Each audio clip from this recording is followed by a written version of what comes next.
and welcome to the Golf Ireland podcast. This week will be Valerie Wheeler and Stephen Murphy. Stephen, how are you this week? What's the crack?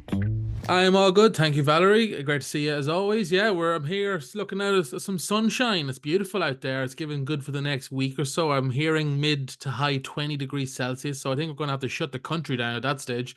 I don't Wow. recall as hot as temperatures as high as that in a long time. So yeah, excited for a bit of good weather. I think we've been due it at least a bit of heat. We've gotten some sun, but it hasn't really been that hot, right? So we're due a bit of high degrees Celsius. Yeah, we're due a break now, so we are now. There's a lot of golfers out there that are mad to get out playing with the longer, brighter evenings. A bit of sun and heat would be welcome with that. I know all the windows are open in the house. I'm watering flowers out the front. It's just good vibes here in Limerick today. Do you have green fingers, as they say, or green hands? No, I'm not one bit. But you know what? I'll tell you this is my mother actually set like flowers in a pots out the front for me. And I'm like, okay, the one thing I need to do is try keep these alive for her because anytime she comes, she'll be like, how are the flowers? So they're alive at the moment. You gotta get a cactus.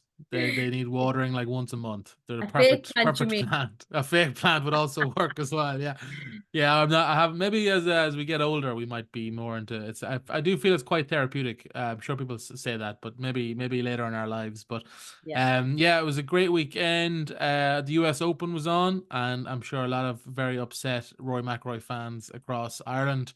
Absolutely heartbreaking. Of course, I'm a self-proclaimed massive Rory fan. Been for over a decade, or no, probably 15 years now. And yeah, didn't really let myself believe until like the 14th hole, and then he was two shots ahead. I was like, oh my God, it's happening! Panic! Everybody get to their stations. And then sport once again reminds us all that it will rip your heart out if given the opportunity. And yeah, incredible theater when you take a step back. As a trying to be unbiased, incredible golf on a Sunday even.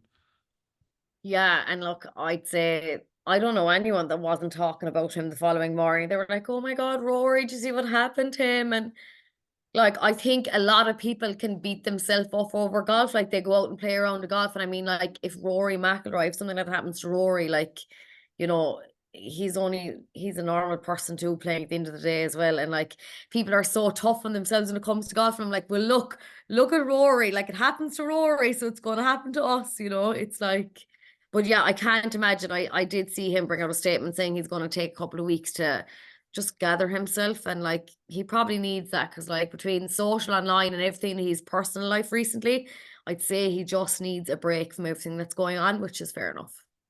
Absolutely, it's yeah. You make a great point with the no matter what level you're playing at, everyone feels the nerves, and everyone has Oh, gets nervous, gets a bit shaky, and yeah, a good reminder. Unfortunately, or fortunately, I would say for a lot of people when they play bad, it's not being viewed by millions of people, and then is the talk of the I sporting know. world. But he'll be back. I'm very excited for his chances at Troon. And he'll be back to defend his Scottish Open title in a few weeks as well. So yeah, we wish him. Hopefully, he's feeling good, all right, and he'll be back to his best in a few weeks as well.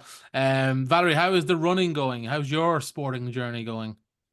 Good. We're on week 4, and last Friday, like I'm running 5K now, but not like I'm still doing the break. So I kind of at the start of your like couch to 5K journey is like run for a certain amount of time and then stop and then run and walk and run and walk. But for the first time last week, I did 3K nonstop, like without Well stopping, which done. which was really good. So now we build on that. This week it's like 3.5K without stopping and then so on and so forth each week. So yeah, I did it. I was delighted with myself, and I felt like I could go a bit further, but I was like, no, don't push it. Stick to your schedule now. Don't be getting like cocky or brave because you could hurt yourself or you mightn't be able for the following week. But yeah, I love it. I must say, like at the start, I was like, oh God, I hate running. Oh, running, but I actually think it is a really nice thing to do. Like I do enjoy it. I do go out there putting on the headphones, listening to a pod, and it's really nice. Like I don't know what it's about. There's something nice about running, which I didn't think I'd ever feel, if that makes sense. Yeah, absolutely. No, well, yeah, I think you're right to stick to the schedule. It's a schedule for a Yeah. reason. If someone has thought about that, so I'm sure it has been tempting. But that's brilliant. Every step, a step along the way to your ultimate goal, which is fantastic. Um, I Yeah. know, exciting. With a great guest this week, Valerie. I got chatting to Stuart Wilson. Stuart is a Scottish golfer. Stuart won the 2004 Amateur Championship at St Andrews, and he played in two Open Championships, 2001 and 2004. He also was Junior Ryder Cup captain. He captained the Walker Cup team. Incredible, incredible amateur career, and he's currently playing in the Amateur Championship in Ballyliffin. It's his last year, kind of as his from his win, he got an exemption for 20 years. It's his last year of his exemption, and I got to chat to him. Fascinating discussion, really, really interesting guy, really, really interesting career, and yeah, got a good insight of what the players this week in Ballyliffin will be experiencing. So we will throw over to my discussion now with Stuart. I am now delighted to be joined by Stuart Wilson here on the Golf Ireland pod. Stuart, thank you so much for taking time out of your, I'm sure, busy schedule. How are you today? I'm good, thanks, Stephen. Yeah. And thanks very much for the invite, for coming on and having a chat with you. No problem at all. Yeah, we have you on this week, Stuart, because it's obviously very fitting with the amateur championship coming up. We wanted to go back and look at your incredible win back in 2004 at the St Andrews Links at the amateur championship as well. Talk to me. Does it feel like 20 years ago now in 2004? Does it feel that long ago? Well, after playing round one yesterday in this event, it certainly does feel like 20 years ago now. So obviously it's a special thing in the amateur calendar, the British Amateur Championship for everyone, not just the UK players, but the European players, South African, Australians. They all come over and representing it, and it's I think there's more and more Americans starting to come over and have a wee go at it as well. So it's obviously the highlight of the amateur fixture list. So to be able to win it is something that I'll always cherish forever. Yeah. When you look back to that kind of final day of winning it, what's the strongest memory that comes back when you look back? Well, yeah, 2004 was a special year. It was at the old course at St Andrews, which is, as everyone knows, the home of golf and where everybody really wants to win an event. Obviously, the Open would be first and foremost, but I think the Amateur Championship would probably be second behind it. So no, it's great, and like just the whole atmosphere in the town, everything that goes on round about it. Yeah, it's such a special place, and coupled in with that, at the same time, it was the 250th anniversary of the RNA, so there was a huge buzz about the whole event because their celebrations were going on in conjunction with the Amateur Championship. So you picked a good one to win, is what we're saying. Oh, you couldn't have picked a better one. You know, it's like of all the amateur championships that have been and all the ones that have to come. Yeah, it's right up there with one of the best years to win it. Talk to me about the old course, because how familiar were you with the old course? Had you played it several times before that, or was it still quite new to you? So playing the old course, I think I played it for the first time. My uncle's actually a member at the new club over in St Andrews. So I think it was a 16th birthday treat. He took me over for a game of golf there, and that was the first playing experience. I'd been over and walked around it for watching events and things, but that was my first playing experience. That'll be 30 years ago now, and I just remember it being absolutely magical, you know, and probably to the extent that it was too much, and I was a little bit overwhelmed by the whole thing, and probably didn't play that great. But just to be able to experience it, and then going back years later, I played in some boys' events that they used to host on the Eden, and then you would eventually qualify through to the match play stages. And if you got far enough, you were lucky enough to get onto the old course. So I managed to get a few games through that. And then latterly, more the St Andrews Links Trophy, which is a premier event for the amateurs on the amateur circuit again throughout Europe. So I had played it quite a lot, and I only live maybe 35, 40 minutes away. But even though you're quite close, we all know how difficult it is to get a game on the old course because it's so busy. But so I had played it quite a lot, and I knew my way around absolutely. It's I've often heard, I haven't been lucky enough to play it myself, but I've often heard that it takes a couple of times to play it before it really clicks of why it's such a magical place. I think even Rory McIlroy said that the first time he didn't really get it, and then as he kept playing it, it sort of the puzzle kind of unveiled itself. Did you feel like that too? I think obviously you loved it the first time you played it, but is it like the fourth or fifth time you play it where you're like, oh, I see why that's there. The architecture of it maybe reveals itself a little bit. Yeah, I mean, you must get yourself there for a game, Stephen. You should pull a few strings to do that. But yeah, I think the whole excitement and the atmosphere and that's kind of what really takes you away the first time you play it. But then The more you play it in different winds, as we know, links golf can be a different challenge from morning to afternoon, depending on where the wind comes from. And it's the variety of shots you can play around the old course, from bump and runs from 120, 30 yards out to using the slopes and the contours, because the greens are huge, as we all know, big double greens. Some of them are 90 odd yards long. And you don't necessarily have to hit it at the pin to get close to the pin. You can feed the ball in from different ways. And certainly, and everybody makes it out that the old course is quite easy off the tee. You just need to keep hitting it left. But the reality is, if you keep hitting it to the left, it's maybe not the best line into the pin. So there's a lot of strategy around the old course, and you can see why people, certainly the golf course architects back in the day, like Alistair McKenzie, based Augusta National on the old course, and been fortunate enough to play it through the amateur win. You can see the elements that you took from St Andrews over to Augusta and tried to put it into play over there. Absolutely. With your win, you qualified for the Open Championship that year at Troon, which is the course it's going back to this year. Talk to me about those couple of weeks leading up to the Open Championship. There must have been an incredible buzz around yourself, the family, your friends, the golf clubs. It must have been a special time. Oh, massive, obviously getting to play in the best golf tournament in the world. Like I said, at St Andrews, when I was doing my acceptance speech for the trophy, my boss that had given me the week off to play in the amateur, I politely asked him during the acceptance speech that I would need another week off in July.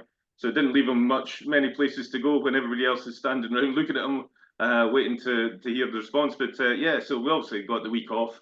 I'd been fortunate enough to play in an Open before, down in 2001 down at Lytham, so that kind of set me up, put a few nerves at ease. I think it wasn't something totally brand new for me going to the Open, which was nice. Although what was brand new for the car park attendant at Troon was somebody turning up in a 1.1 Fiesta trying to get into the players' car park on the first day.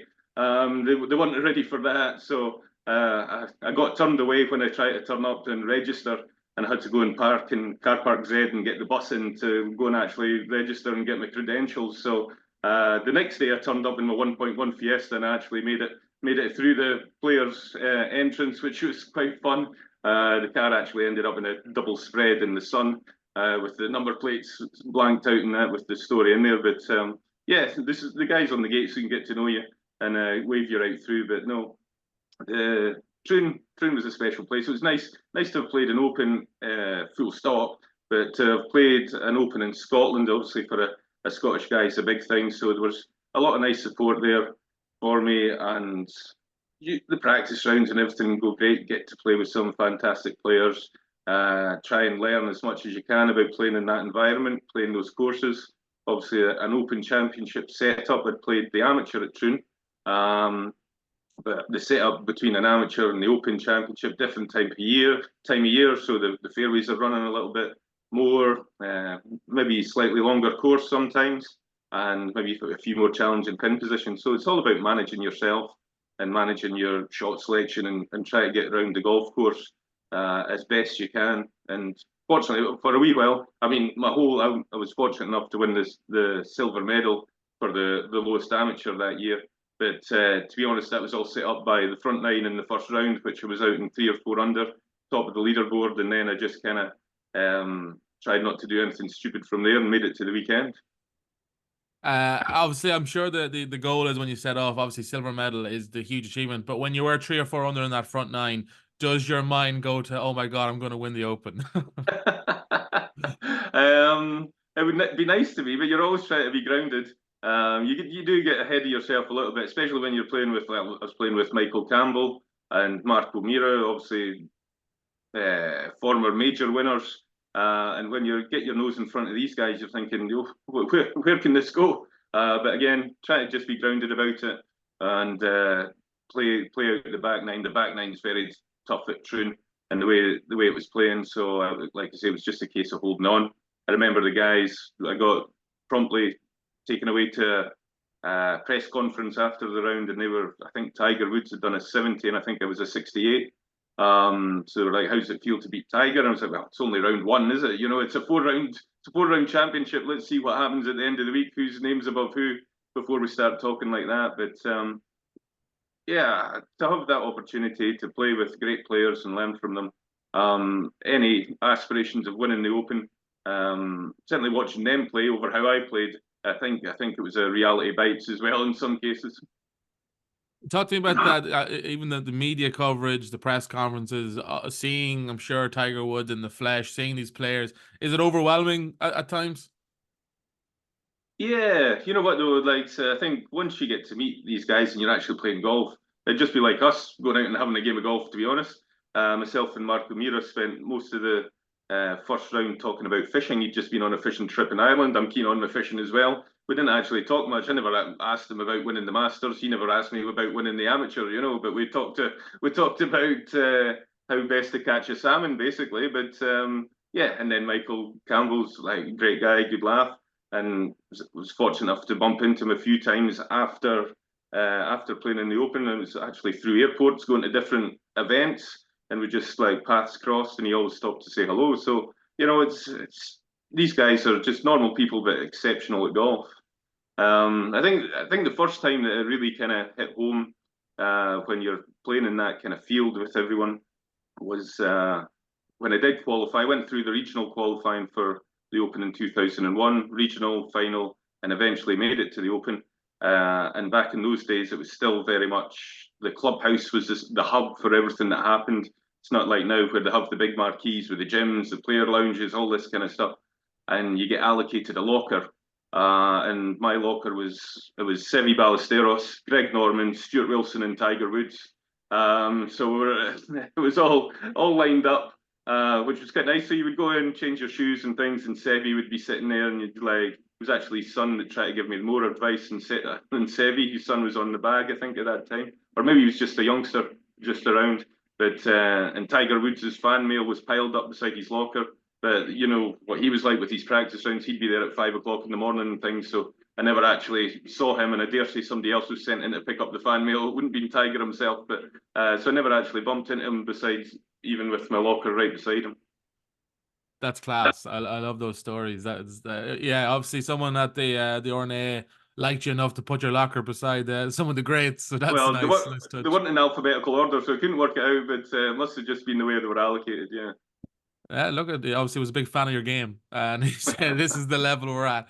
In 2021 as well, then you were honored with the captaincy of the Walker Cup team for GB&I in Seminole in Florida. Just talk to me about the achievement of captaining a Walker Cup team. It's one of the highest honors you can get in the amateur game, I'm sure, and to go, especially in the States, as captain of the GB&I team, it had to be a huge honor. Oh, massive. I mean, winning the amateur, actually, I played in the Walker Cup in 2003, which was before my amateur win, but winning the amateur and being a Walker Cup player, for me, it's just been the gift that keeps on giving. For the last 16, 18 years now, it's kept me involved at the highest end of elite amateur golf. But to become the Walker Cup captain was a special honour and privilege, without a doubt. Seminole was a great, fantastic venue. Unfortunately, and the members, Jimmy Dunn and all that, had done such a good job of putting everything on and catering for the Walker Cup and making it a special event. Fantastic course setup, the whole lot. But unfortunately, it was marred a little bit by COVID, so we were struggling really to have a proper event. With the gates for spectators coming in were very, very limited. Even the worst thing about the whole thing was selection, to be honest, because there hadn't been a full amateur schedule played in the lead up to Seminole, and unusually it was in May rather than September, so we weren't going to get to see the players play in lead up to selection. And some of the guys and names we were looking at, they hadn't played golf for over a year or a proper ranking event. So we were looking at, there was a few guys that had been fortunate enough to get away and play in South Africa, Australia. So we were really looking for guys that had form and I had actually played some golf rather than throwing them into the amphitheatre that's the Walker Cup without having played much competitive golf in certainly the 6 to 12 months leading up to it. But yeah, to be able to do that, and I tell you what, we gave the Americans a right good scare. on their home turf. I think it was very close through the first 3 sessions. And I'm pretty sure at one point in the final day singles, we had enough points on the board to actually, if play had stopped, we would have been the winners, which was, it's always tough going to America to play there. So to be able to put up such a good showing against the Americans, because I think they've been getting to play a bit more golf, the college system and that had been playing and things. So to be able to come away was a bit of a glorious defeat, to be honest. But we were even thankful to get there because we had to travel on the Olympic waiver. And at one point, I went to check in at the airport in Edinburgh, and it was just me and the check-in girl because there was no international travel. There was nothing going on. And then we eventually got down to Heathrow, and even the US immigrations and things they weren't keen on letting us to board the flight, and had to get all the paperwork, extra forms filled out. But we eventually got there, and we played a great match of golf, and it's something I'll cherish forever. That. Yeah, I know. Yeah, you hark back on a crazy time period during those couple of years. But what is it about the Walker Cup that makes it so special? And we see it time and time again. It's the same with the Solheim Cup and the Ryder Cup, and where it seems to bring out the best in players, especially sometimes players who on paper shouldn't have a chance against maybe a higher ranked player, but they cause an upset.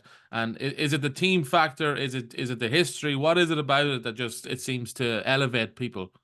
I think certainly, yeah, you're right. You get the best out of the guys in that environment. All the players, certainly from GB&I, the main focus for their seasons and performances leading up to is to gain selection to the team. So it's something very, very special to them, and they want to be in that environment.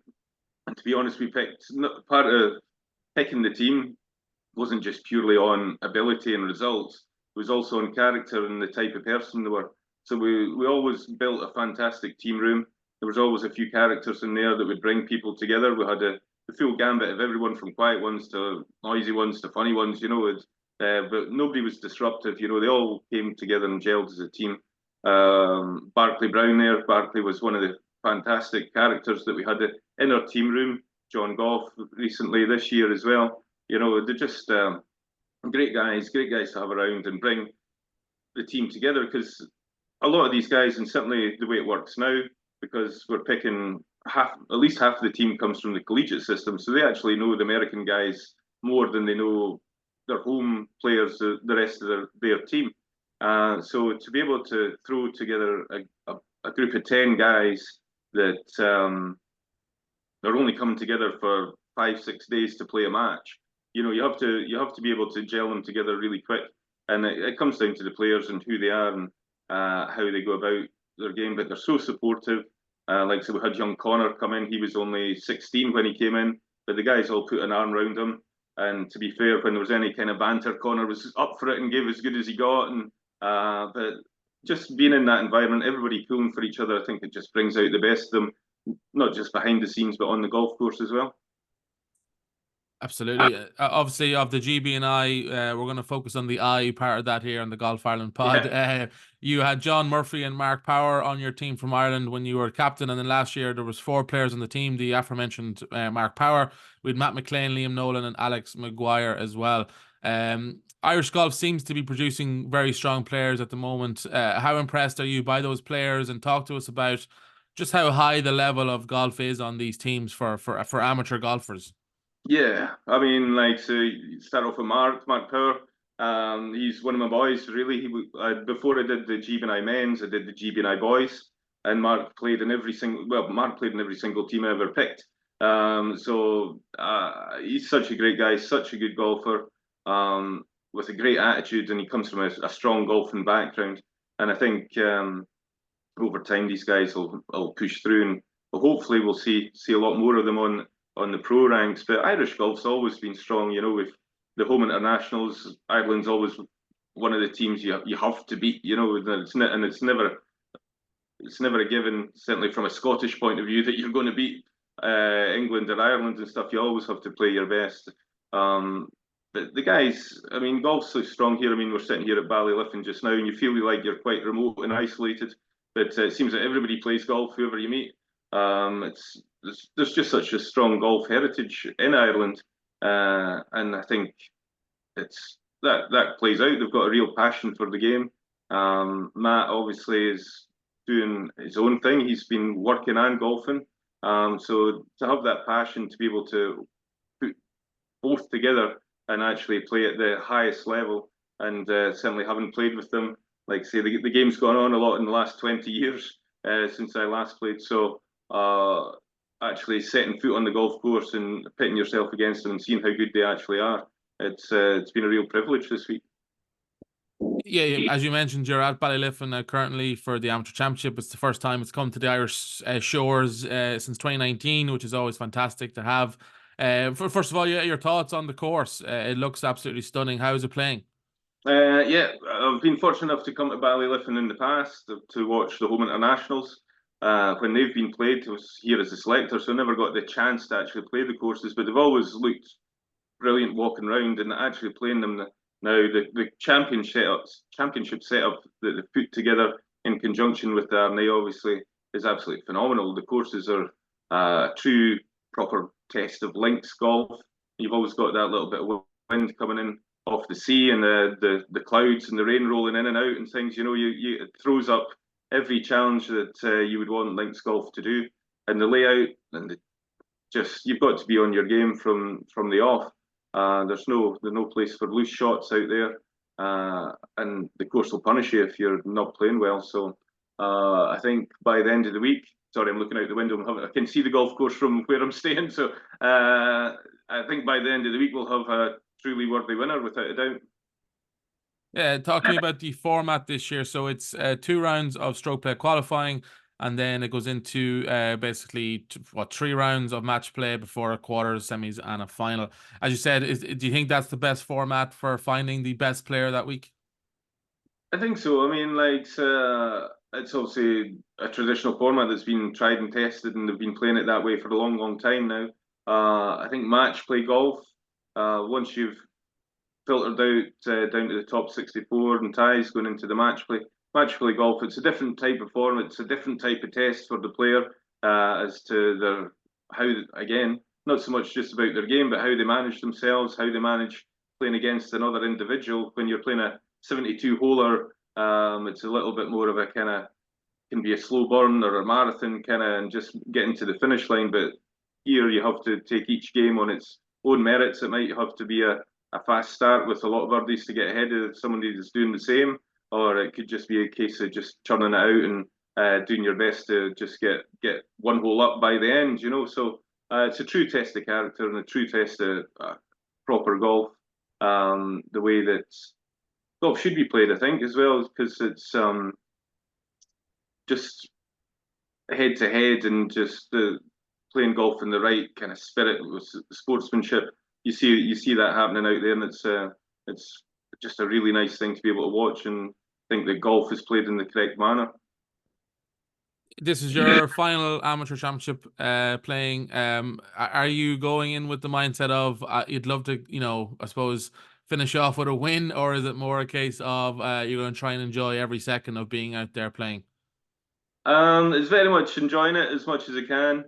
I was fortunate enough that after winning it, you get a 20-year exemption. So this is my last year of the exemption. I've been fortunate enough to get an email from the Army every year inviting me or reminding me that I've got an exemption. But for the last so many years, I've always emailed back to say, look, thanks for the reminder, but I'll not be playing, but I will be at the amateur as a selector watching everybody else. So I'm not a selector this year, so I thought I'd throw my hat in the ring. I've done a wee bit of practice, a wee bit of grinding, just trying to get my game into some kind of form. But to throw yourself into this kind of arena without much competitive play, and certainly the way the guys play golf now, it's a different thing. But I'm trying to think back in the day when I was playing, like Irish golfers, if you went down onto the driving range to warm up for the British Amateur, there was maybe 4 or 5 guys that would absolutely bomb it and rip it. Like so if Noel Fox was on the range, you would know because it was like a gun going off, But every now everybody does that. Just every golfer just stands up and bombs it and rips it. So I'm way behind the field on that one. I thought with maybe a wee bit of guile and cunning and stuff, I'd be able to scrape it round in something reasonable. But again, just not being in this environment so much and playing, just throwing in a few silly mistakes and a few mental errors, and all of a sudden the scores can rack up pretty quickly out on Ballyliffin there, because it's such a good test of golf. But I did maybe have aspirations that if you could just sneak through the qualifying, you maybe get a crack at playing a match play round. But doesn't. I'll need to do something spectacular today to get to that stage. But it's just been great to be back and to see how much the amateurs actually evolved over these years, because what they have now with the setup, and it just feels like such a special proper tournament. All the hoardings are there, all the banners are up.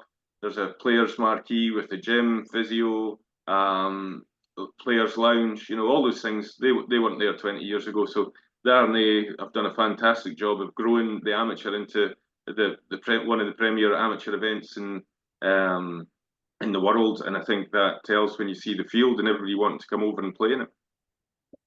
Absolutely. Well, I hope you go out and do something spectacular today, Stuart, and get to that match play. We'll wrap it up there. Thank you so much for giving us your time this morning. Really appreciate it on your fantastic amateur career throughout the years. Best of luck for the weekend, and thank you very much, Stuart. No problem. Thanks, Stephen. Appreciate it. Now it is time for some news. We have a bumper news section here today. The US Men's Open was last week. It was a second place finish for Rory McIlroy. Agonizing defeat there for Rory, unfortunately, but a great week overall. Shane Lowry had a tied 19th finish, which was brilliant, and Tom McKibben finished tied 41st, birdied the last hole of a second round to make the cut in his first ever major, and played with Scotty Scheffler on the last day too. So an incredible week, I'm sure, there for Tom. So well done to him. Seamus Power unfortunately missed the cut. On the PGA Tour this week, it is the Travelers Championship this week, and Seamus Power will be playing in that.